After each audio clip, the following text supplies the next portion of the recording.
Korea's $350 negotiation stalemate with the U.S. Lee's silent resistance summary. On September 14th, Minister of Trade Kim Jung-kwan returned from the U.S. after talks with Commerce Secretary Howard Lutnick ended with no tangible results. Following Japan's capitulation on September 4th, accepting a $550 U.S. investment package with highly asymmetric conditions, Washington escalated its demands on Seoul. The U.S. is pressuring Korea to accept a $350 investment scheme under similar terms, with reduced tariffs, 25% and 15% as the trade-off. The deadlock is deepening. Korean officials privately concede that bearing a 25% automotive tariff may be less damaging than handing over $350 in reserves. CPR economist Dean Baker underscored the asymmetry, asking why Korea should give $350 to save $12.5 in exports. Meanwhile, Lee Jae-myung emphasizes that irrational agreements will never be signed, signaling a deliberate prolongation of negotiations. BBIU opinion President Lee Jae-myung is not negotiating, he is buying time. His refusal to sign an irrational deal is less a bargaining tactic than a survival strategy. Signing a $350 billion or SPC-style agreement would destroy his presidency in its infancy. But delay has a cost. Donald Trump does not tolerate stalemates. Lee's domestic shield is thin. Unions applaud the Yellow Envelope Act, but that loyalty is contingent on jobs. If unemployment rises in autos, batteries, or semiconductors, protection laws will not compensate for empty paychecks. The opposition is fragmented without a single counterweight figure, but discontent does not need a leader to coalesce. In Korea, the street can become opposition. Abroad, Lee is isolated. Japan has already capitulated. Europe signed, conceding agriculture. China is sliding into deflationary weakness. With allies aligned and rivals constrained, Korea has no lateral exits. And in the U.S., after the assassination of Charlie Kirk, Trump is marching toward a significant electoral victory, one that will embolden him to escalate after November.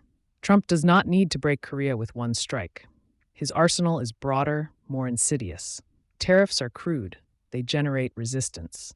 The real weapons are those that appear technical, bureaucratic, even inevitable. The ESTA strike, a simple review of Korea's visa waiver, shatters national pride. Koreans would feel downgraded overnight from privileged ally to suspect traveler. For Trump, it is cheap, justified, and popular at home. For Lee, it is undefendable. The investment freeze, a whisper from Washington, and Tesla, BlackRock, or Micron delay projects in Korea. Jobs vanish, factories stall, chaebols turn hostile. Lee cannot wrap this in nationalist rhetoric. It looks like loss of trust. The IMF rating squeeze, a harsher staff report, a negative outlook from Moody's. Capital flees, the one slides, CDS spreads widen. It does not look like Trump's doing, it looks like the market. Yet the fingerprints are clear. Tariffs held in reserve, autos at 25%, chemicals next, batteries later. Each sector becomes a bargaining chip in an auction of pain. This is not negotiation.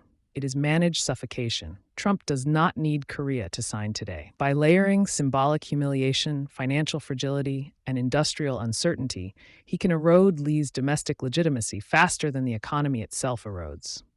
Lee's words, "We will not sign the irrational," play well in Seoul. Abroad, they dissolve into irrelevance. The more he repeats them, the more Trump frames him as weak, cornered, unable to protect Korea's standing. For Korea, the real danger is not the size of the check demanded. It is the slow erosion of status, credibility, and confidence engineered through measures that appear lawful and technical. Trump knows this, and Lee knows that every day he delays, the walls close in further. Welcome to the BioPharma Business Intelligence Unit, where symbolic integrity meets strategic clarity. At BBIU, we go beyond the headlines to decode the structural forces behind global biopharma, AI, and economic realignment. If you value precision, verification, and symbolic depth, this channel is for you. Subscribe now to access our weekly briefings, dossiers, and intelligence reports, and consider joining our institutional tier to unlock early warning systems, custom metrics, and exclusive strategic insight. You're not just listening, you're entering the future of epistemic intelligence. www.biopharmabusinessintelligenceunit.com